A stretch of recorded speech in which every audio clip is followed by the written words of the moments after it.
여호수아가 여리고와 아이성을 점령했다는 소식을 들었던 이 가나안 남부 지역의 왕들이 동요하기 시작했습니다. 무엇보다 기브온 족속들이 이스라엘과 화친했다는 소식을 들은 그들은 더 이상 가만히 지켜보지 못하고 연합군을 결성하여 곧바로 기브온을 침공하게 됩니다. 이에 기브온 주민들이 여호수아에게 도움을 요청하게 되고 여호수아는 곧바로 군대를 이끌고 출정하게 되는데 하나님의 도우심으로 가나안 남부 연합군을 물리치게 되죠. 먼저 본문의 사건은 하나님의 백성들은 하나님처럼 약속에 신실해야 한다는 것을 보여줍니다. 다시 말해 그리스도인들은 어떤 사람들보다 신뢰할 만한 사람이어야 한다는 것입니다. 여러분들은 약속에 대해서 신뢰할 만한 분들이십니까? 누군가 약속을 할 때 약속을 했어요. 그 약속을 여러분들은 반드시 지키는 그런 분들이신가요? 여호수아는 기브온 족속들이 자신들을 속였다는 것을 알았지만 하나님을 인정한 그들과 평화 조약을 맺게 됩니다. 그런데 기브온 족속들이 이스라엘과 평화 조약을 맺었다는 소식을 듣게 된 예루살렘 왕 아도니세덱이 이 행동에 대해서 가나안 족속에 대한 배신이라고 간주를 하고 이 남부 연합군을 결성하여서 기브온을 침공하게 됩니다. 이에 다급해진 기브온 족속들은 여호수아에게 사람을 보내어 도움을 요청하게 되는데 그 소식을 들은 여호수아도 망설이지 않고 군대를 이끌고 이 기브온 족속을 돕는 전쟁에 즉각 참여하게 되죠. 7절을 보면 이 소식을 듣자마자 여호수아가 모든 군사와 용사와 더불어 길갈에서 올라가니라. 고민하지도 않고 망설이지도 않고 즉각적으로 출정을 하게 됩니다. 이 결정이 바른 결정인 이유가 무엇입니까? 사실 기브온 족속들이 이스라엘과 화친을 맺을 때 사실 여러분 이 조약이라고 하는 거 우리가 당장 뭔가 계약을 맺을 때 그 계약 내용 가운데 그 계약 내용이 좋든 나쁘든 간에 갑과 을이 계약을 맺을 때 누구 한 사람이 거기에다가 거짓말을 넣었다면 사실 그 계약은 무효화가 됩니다. 그러니까 이미 이 계약을 맺을 때 저들이 거짓말을 했기 때문에 사실 여호수아는 그들의 도움 요청을 들었을 때 외면해도 이 기브온 족속들은 할 말이 없는 것입니다. 그러나 이 조약이 어떤 조약입니까?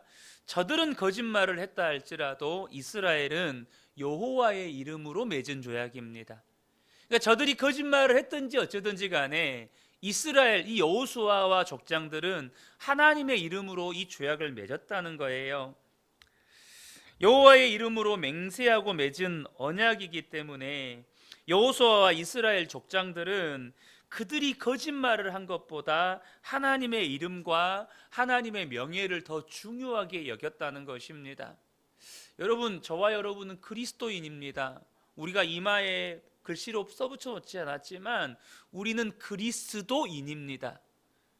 우리의 이마에는 예수가 새겨져 있다는 거예요. 그러니까 저와 여러분이 누군가와 약속을 맺을 때요, 기억하셔야 합니다. 저와 여러분은 누군가와 약속을 할 때요, 예수의 이름으로 약속을 한 것입니다. 예수의 이름으로 약속을 한 거예요. 그래서 상대방이 어떠하든지 간에 내가 어떠한 신분을 가지고 약속을 맺었는지를 저와 여러분이 꼭 기억하셔야 한다는 것입니다. 나아가 이 여호수아의 행동은 뭐냐면 신실하신 하나님을 닮은 결정이었습니다. 이게 무슨 말이냐? 하나님은 하나님의 백성들과 맺은 언약을 신실하게 지키십니다. 이스라엘 백성들과 맺은 언약을 신실하게 지키셔요.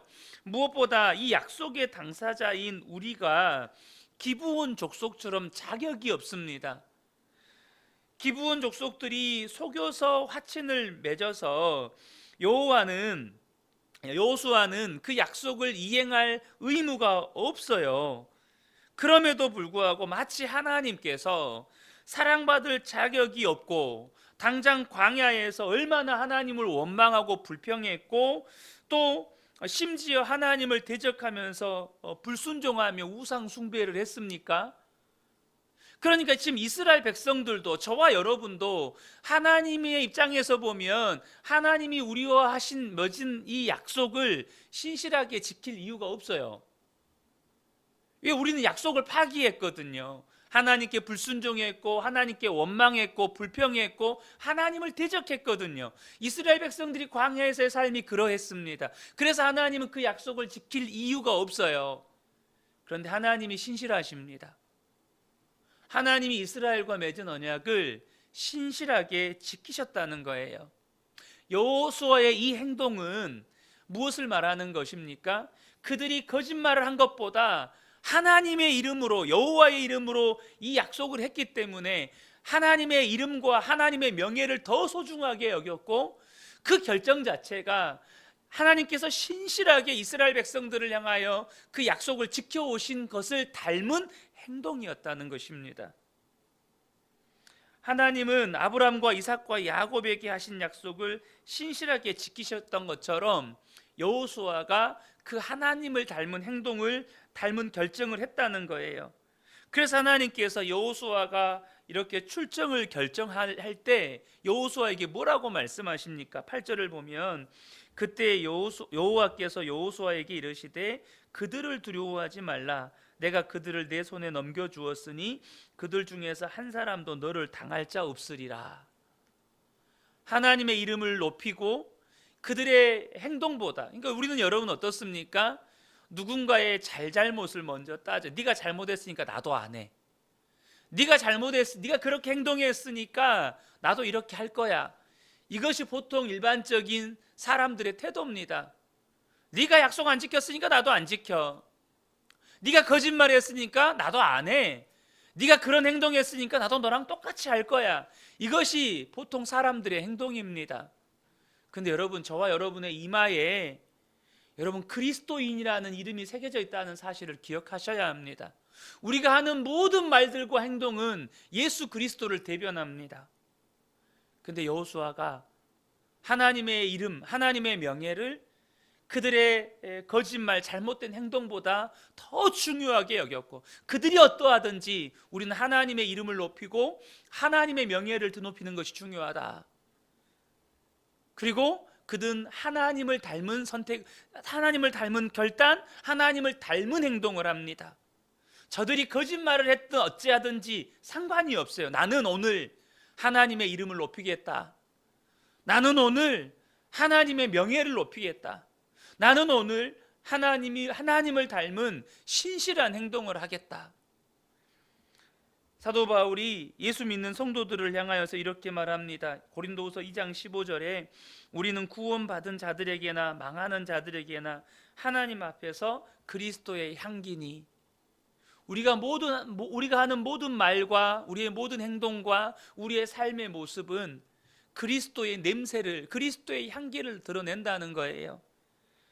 구원받은 성도들이나 예수를 믿지 않는 망하는 자들, 세상 사람들 앞에서나 하나님 앞에서 우리는 어찌하든지 그리스도의 향기를 드러내는 사람들이라는 것입니다. 사랑하는 성도 여러분, 오늘 하루 저와 여러분의 삶의 모습이 하나님의 명예를 드러내는 삶이 되시기를 축복합니다. 하나님의 이름을 드높이는 삶이 되시기를 축복합니다. 여호수아의 군대는 밤새 이동해서 새벽녘에 아모리 족속의 5 왕들의 진영을 급습합니다. 그래서 이 베토론 올라가는 비탈길에서 적들을 추격하여서 아세가와 막게다까지 이르러 추격을 하는데요. 이스라엘도 최선을 다해서 전쟁에 임합니다. 그런데 결정적인 승리는 하나님이 주십니다. 어떻게 하나님이 주십니까? 11절부터 13절을 보면 그들이 이스라엘 앞에서 도망하여 베토론의 비탈길에서 내려갈 때에 여호와께서 하늘에서 큰 우박덩이를 아세가에 이르기까지 내리심에 그들이 죽었으니 이스라엘 자손의 칼에 죽은 자보다 우박에 죽은 자가 더 많았더라. 여호와께서 아모리 사람을 이스라엘 자손에게 넘겨주시던 날에 여호수아가 여호와께 아뢰어 이스라엘 목전에서 이르되 태양아 너는 기브온 위에 머무르라. 달아 너도 아얄론 골짜기에서 그리할지어다 하매 태양이 머물고 달이 멈추기를 백성이 그 대적에게 원수를 갚기까지 하였느니라. 야살의 책에 태양이 중천에 머물러서 거의 종일토록 속히 내려가지 아니하였다고 기록되지 아니하였느냐. 하나님께서 이스라엘의 승리를 위해서 두 가지 일을 행하십니다. 하나는 하늘에서 큰 우박덩이를 아모리 연합군 머리 위에 내리신 것입니다. 그래서 그날의 이스라엘 군대의 칼에 죽은 자보다 우박에 맞아 죽은 자들이 많았다는 거예요. 그리고 또 하나가 태양과 달을 멈추게 하신 것입니다. 적을 한참 무찌르고 있는데 해가 기울어 버리면 더 이상 전쟁을 수행할 수도 없고 적들은 다 도망치기 때문에 여호수아가 그 상황에서 태양과 달이 멈추도록 기도했고 하나님은 여호수아의 믿음의 선포대로 역사해 주셨습니다. 여호수아와 이스라엘 족장들은 그들이 기브온 족속과 맺은 조약대로 신실하게 이행했습니다. 그것은 앞서 말씀드린 것처럼 하나님의 이름과 하나님의 명예를 저들의 실수와 저들의 거짓보다 더 중요하게 여기는 태도였고 또 신실한 하나님을 닮은 신실한 행동이었습니다. 하나님은 그런 하나님의 명예와 하나님의 이름을 높이는 행동을 한 이스라엘을 위해서 초자연적으로 역사하셨고 이스라엘은 놀라운 승리를 경험하게 된 것이죠.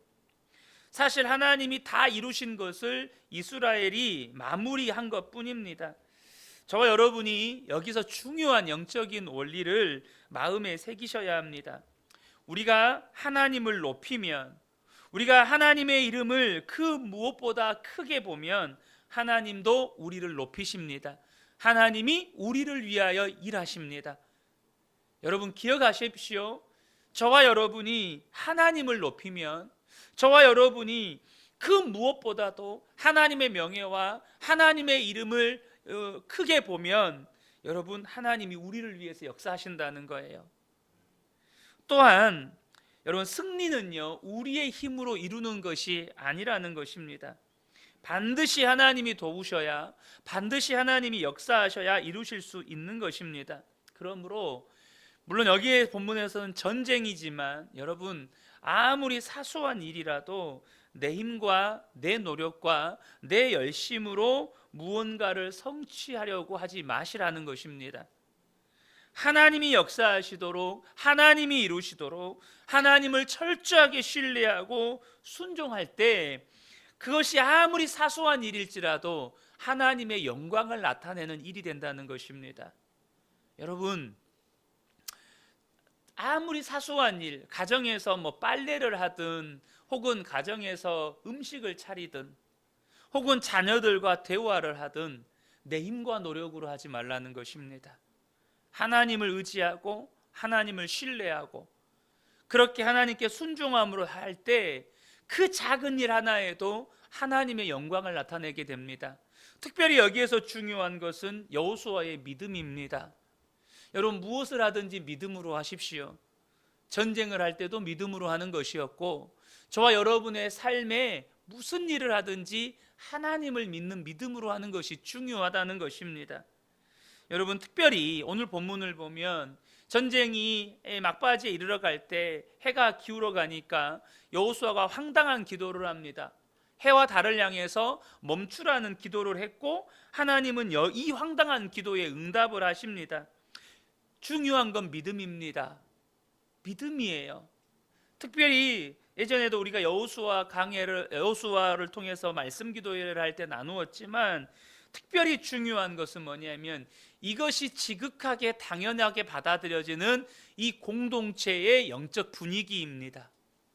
이것이 그들에겐 너무나도 당연했습니다. 여러분 믿음의 공동체, 교회 공동체 안에 이 영적인 분위기라고 하는 것은 매우 중요합니다. 너무너무 중요해요. 저는 우리 성도님들이 반드시 그것을 느껴보셨으면 좋겠습니다. 저 출입문을 기준으로 이 공간 안에 들어왔을 때 여기서 느껴지는 압도적인 하나님의 임재의 분위기, 그건 누가 만들어 갈까요? 여러분 저와 여러분이 만들어 가시는 것입니다. 여러분 여러분이 찬양을 부를 때 누군가는 여러분의 찬양을 보면서 와, 나도 저렇게 찬양을 하고 싶다.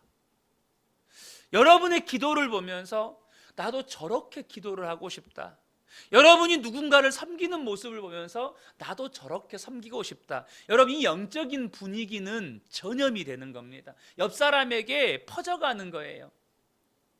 기름 부으심이 흘러간다라고 말을 하죠. 그렇게 되는 겁니다. 여러분, 이 영적인 분위기가 공동체 안에서 매우 중요합니다. 그래서 여러분, 우리 안에 갈망이 그렇게 중요한 거예요. 우리가 하나님을 갈망할 때, 그래서 정말 예배 하나를 드리더라도 간절하게 예배드리고 간절하게 기도하고 간절하게 찬양할 때 여러분, 영적인 분위기가 만들어집니다. 그러면 여러분, 그 공간 안에, 그 공동체 안에 속하기만 해도 은혜를 받습니다. 그 은혜를 누리게 돼요. 근데 여러분 어떻습니까? 예배를 드리는데 예배 시간에 막 여기저기서 막 졸아요. 예배 시간에 막 딴짓해요. 예배 시간에 막 웅성웅성해요. 그럼 여러분, 그 공동체의 분위기가 어떨 것 같습니까? 여러분, 공동체의 분위기가 한순간에 식어지는 것입니다. 그러니까 앞에서 목사는 열심히 성령의 불을 지피고 있는데 누군가는 열심히 찬물을 끼얹고 있는 겁니다. 영적인 분위기가 어떻게 되겠어요? 뭔가 자꾸 영적인 불을 지피려고 하면 자꾸 찬물이 끼얹어지는. 거기서 여러분, 은혜 받기가 쉽지 않습니다. 뭔가 하나님의 역사를 경험하기가 쉽지 않아요. 근데 이스라엘 이 공동체는요, 여호수아가 해와 달을 향해서 명령할 때 그 황당한 기도가 너무나도 당연한 기도로 받아들여졌고, 그 영적인 분위기 속에서 그들은 놀라운 승리를 경험하는 것입니다. 사랑하는 성도 여러분, 저는 우리 근혜교회 모든 성도님들이 하나님의 이름과 하나님의 명예를 높이고 삶 속에서 하나님께서 역사하심으로 하나님이 주시는 놀라운 승리를 경험해 가시는 복된 성도님들 되시기를 예수님의 이름으로 축복합니다. 아멘.